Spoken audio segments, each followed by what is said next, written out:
মামুনুল হক সাহেব হুজুর দাঁড়াইছে, জীবন অভ্যাস করতে না। আমি এটা কই কি লেগে জানেন? কারণ এইটাই হুজুর রানে তো ওইটা ফাটতো না, লিখকে দেন।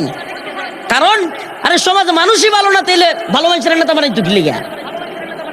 কথা বুঝেন নাই? আমি তো এই জন্য গাড়িতে বয়ে বয়ে পড়ি সময়, এখন তো মিডিয়ার যুগ, এরা তো এটারে থাম্বনেল করবো।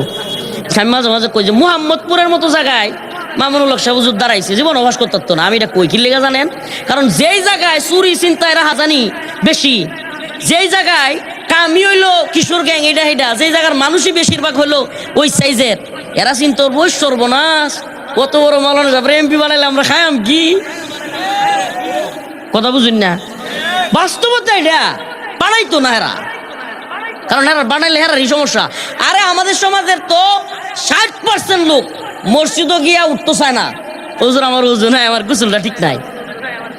মাদ্রাসায় গিয়া বাইরে খার হইতে হুজুর এটা হয় বাইরে অনেক লেগিয়া, মানে ডরায় মসজিদের ভিত্তে যায় না, মাদ্রাসার ভিত্তে যায় না। যেই লোক ডরায় মসজিদের ভিত্তে যায় না, মাদ্রাসার ভিত্তে যায় না, সেই লোক একজন হুজুরের নেতা বানাইবো? অসম্ভব, অসম্ভব।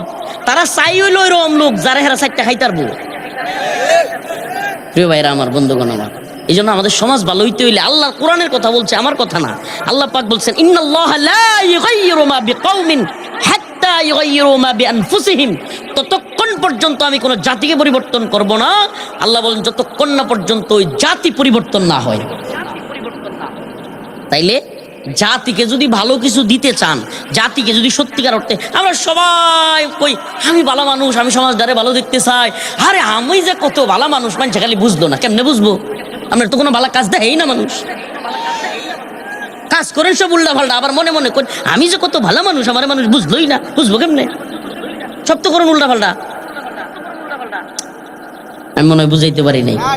আপনি ভালো মানুষ কইলে তো লাভ নাই, আপনি বলতেছেন ভালো মানুষ, করতেছেন খারাপ কাজ, লাভটা কি? আল্লাহ আমাদেরকে হেদায়েত দান করুন।